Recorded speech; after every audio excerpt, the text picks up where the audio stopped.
الثقافة والحضارة، احنا بيت الشعر والقصر، احنا ممن تعلمتم منهم واحنا من علمكم. واسألوا شارلمان عن ساعة هارون الرشيد. احنا لا ندعي اننا الافضل ولكن نرفض ان نكون اقل. احترم لتحترم. اصدقائي المشاهدين، هذا دانييلي اورساتو الايطالي يطلق اشارة الانطلاق. الموعد المنتظر، قطر تاسع بلد عربي في كاس العالم بعد الرباعي الافريقي، مصر المغرب تونس الجزائر، ورباعي القارة الاسيوية بالكويت العراق الامارات الاخضر السعودي. اليوم العناب القطري، تاسع العرب في تاريخ الوورد كاب. مباراتنا رقم 77. اتكلم لكرة الضاد، 10 انتصارات، 3 للخضر الجزائر، 3 للاخضر السعودي، 2 لنسور كرتاج و2 لاسود الاطلسي. اسيا ضد الكومبول، المواجهه رقم 22 في الدوره رقم 22 من كاس العالم. لك هنا كره خطيره، ملعوبه اولى وخطيره، والهدف الاول 1-0 لفالنسيا. فالنسيا يفتح سجل وفيها فار وفيها امل لالغاء الهدف. اوفسايد. 0-0 يرجع سكور من البدايات. خطيره من فالنسيا، محطه والتحضير في الشكل الهجومي، خطير التحضير. ترجع في البدايات، قد يكون امريكي جنوبي اكثر مره من 20 سنه نحس مقارعه تعطى المنتخبات العالميه. طر بالارض والجمهور بالامكانيات وقت البدايه، لكن بسرعه لازم يدخل في الماتش. خطيره العرضيه والدفاع موجود والتماس الزاويه والركنيه، تمشي للاكوادور. ضربه راس من الراس خطيره. الكرات الطويله ياخذ فيها الفريق اسماء البطوله.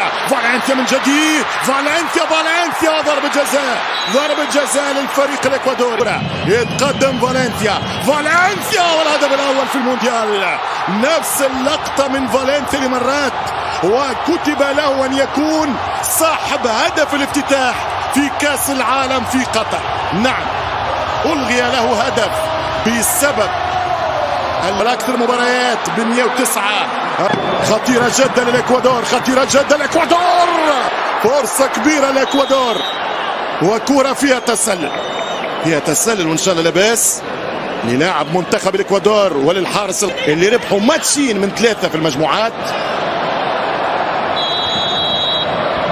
وهناك 4 أو 5 فرق.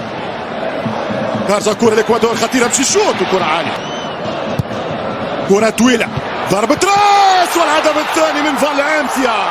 ما اخترك يا فالنسيا، لعيب هو شعار البطولة.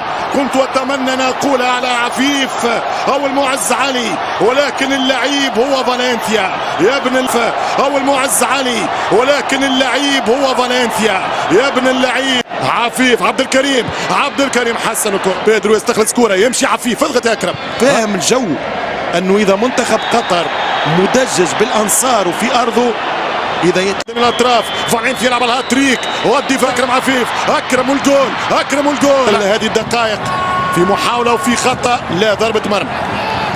أكرم من أولى ثنائيات يربح المنتخب العناب. تمشي كرة ممتازة جدا. يمشي عبد الكريم على اليسار، فكر فيها الدفاع يقطعها، والخطأ في كرة تعود للعنابي. والإمكانية عن طريق الهيدوس، وبالراس ضاعت الكرة على المعز علي. قطع النظر من التسلل من عدمه. أول محاولة قطرية للكرة، 14% في الشوط الأول. ترجع خسروا أول ماتش في المونديال 3 الانتصار في الثنائيات.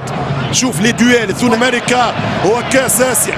اتري الكرة في التسديدة وكرة السنة الأخيرة.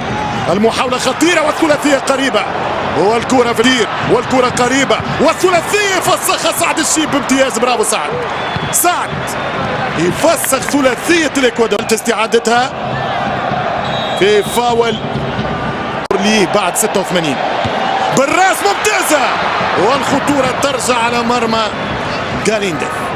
الآن العنابي في الشوط الثاني انه يطول كرة